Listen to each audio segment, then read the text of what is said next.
Hola, buenas noches. Yo por aquí nuevamente. En algún momento cambiaré el lugar de grabación, pero por ahora no, porque me siento bastante cómoda grabando aquí. Bueno, dicho esto, voy a hacer el video de sexualidad femenina que había prometido. Y voy a empezar hablando de la sexualidad femenina ligada a la mujer en diferentes periodos históricos. Voy a comenzar por los celtas. En- para los celtas, la mujer tenía una situación de igualdad con el hombre. De hecho, a veces consideraban a la mujer como una representación de la diosa madre, y esto le otorgaba un gran poder en su cultura. La mujer entonces en la sociedad celta tenía un gran poder de decisión. No tenía mayor relevancia el asunto de la virginidad, y de hecho existían prácticas sexuales realizadas por la mujer ligadas a la religiosidad, o sea, como una especie de ofrenda o alab. Entonces, digamos que eran bastante liberales en cuanto a la concepción de la mujer y la sexualidad. Esto para el pueblo celta. Después fui con el pueblo de Mesopotamia, y lo que estuve leyendo, hay diferentes opiniones, pero en general es que la mujer, cuando era esposa, etcétera, pues sí era bastante controlada por el hombre. Pero por otro lado también hubo mujeres que tuvieron un gran poder comercial, un gran poder a nivel económico, por decirlo así. Y además también existían mujeres que adoraban a diosas como Istar o Inanna, y estas mujeres sí tenían una gran libertad con su sexualidad. Y mayormente, lo que estuve averiguando, para este pueblo no era tan importante tampoco la virginidad de la mujer.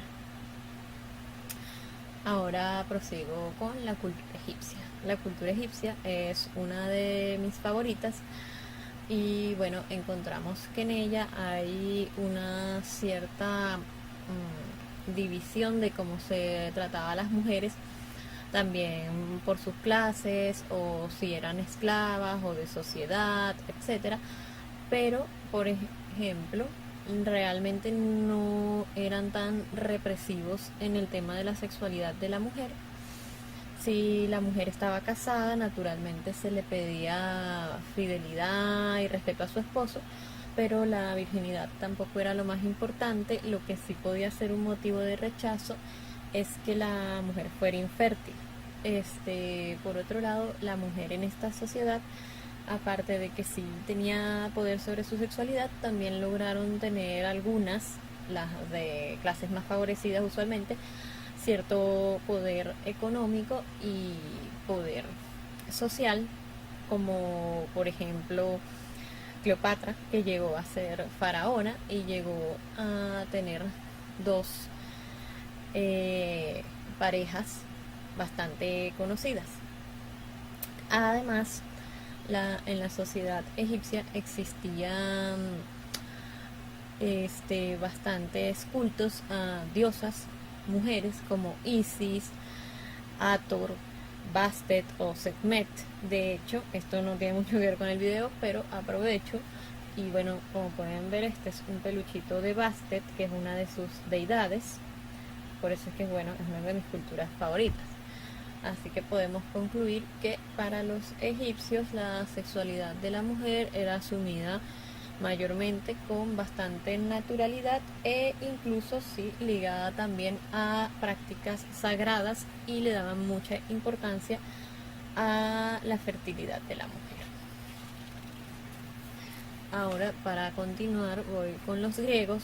Los griegos, ya la situación de la mujer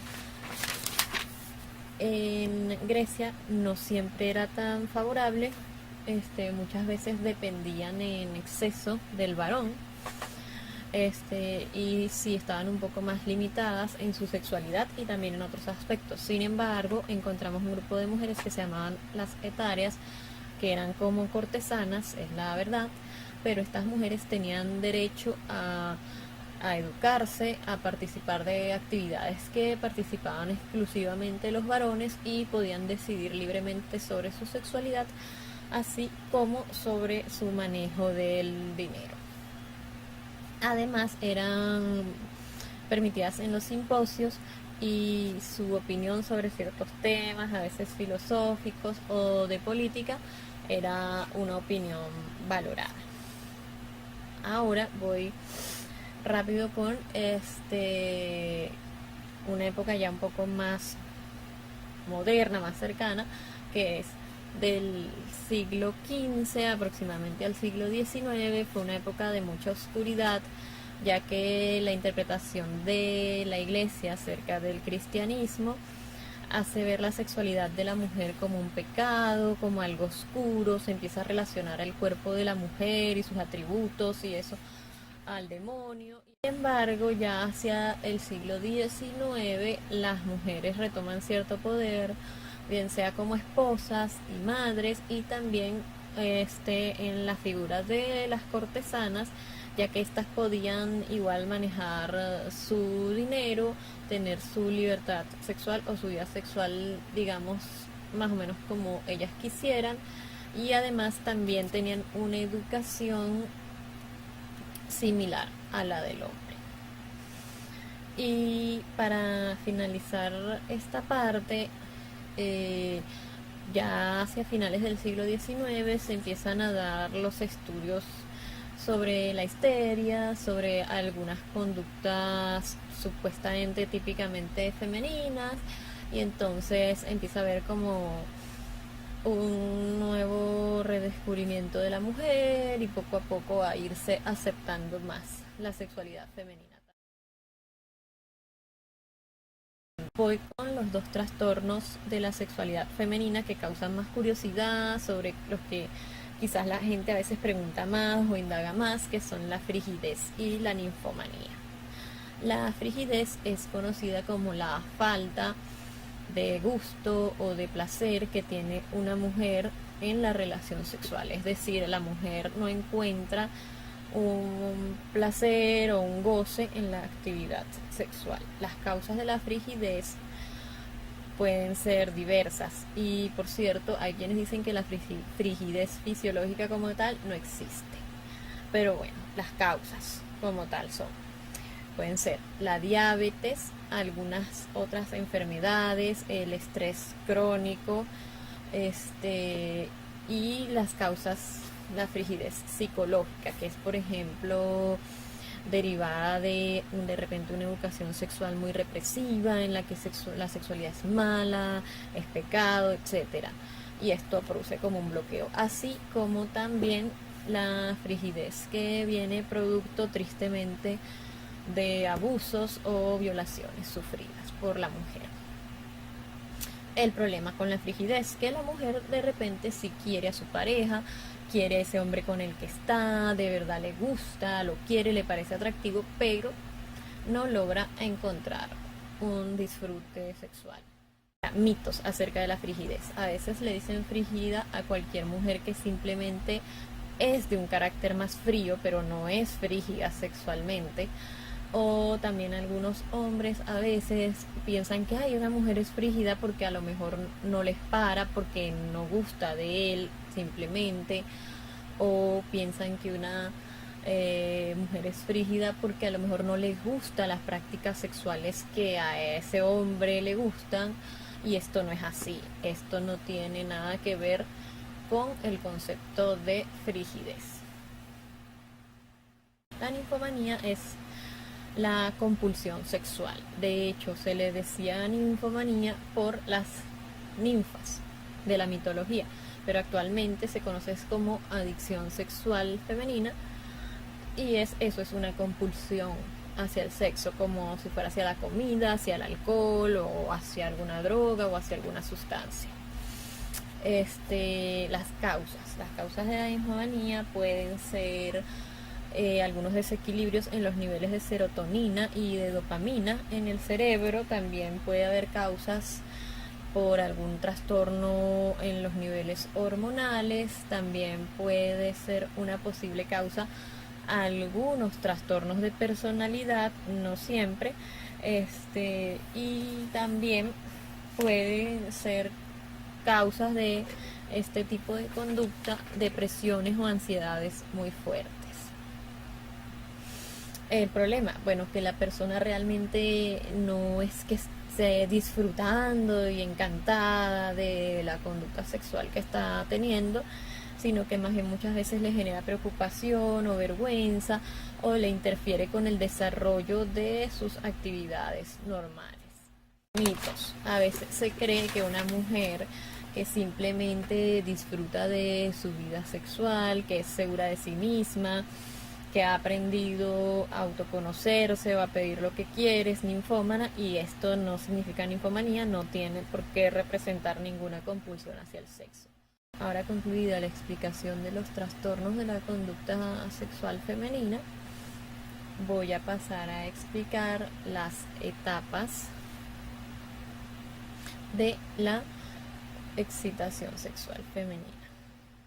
Está dividido en 4 etapas o fases: la fase de excitación, la fase de meseta, la fase de orgasmo y la fase de resolución. En la fase de excitación la mujer empieza a lubricar, se acelera el pulso, se acelera la respiración, se empieza a hinchar un poco la vagina, los senos, el clítoris, etc. En la fase de meseta se acentúan todos los cambios de la primera fase.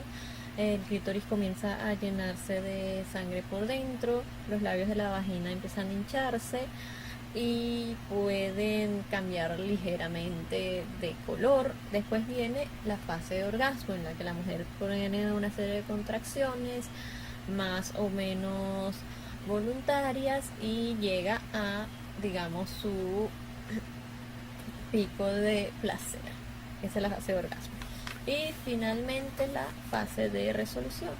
La fase de resolución del orgasmo es cuando la mujer retoma otra vez un poco su postura de reposo. Sin embargo, en esta fase la mujer, a diferencia del hombre, puede seguir necesitando un poco más de contacto físico, de cariño, de afecto, y además puede retornar a la fase de excitación de una manera más rápida que el hombre. O sea, una vez explicadas las fases de la respuesta sexual femenina, que me pareció que obviamente tenía que tocarlas en este tema, voy a ir con ciertas curiosidades que me encontré al respecto. Una es lo de mujeres multiorgásmicas. Sí existen mujeres multiorgásmicas, existen mujeres con la capacidad de experimentar en un mismo encuentro, en un mismo momento, un orgasmo tras otro. Parte de por qué pasa esto se piensa que es porque su clítoris sigue reteniendo mayor cantidad de sangre. ¿Okay? Otras curiosidades que tienen muchas personas es acerca de la eyaculación femenina o el squirting.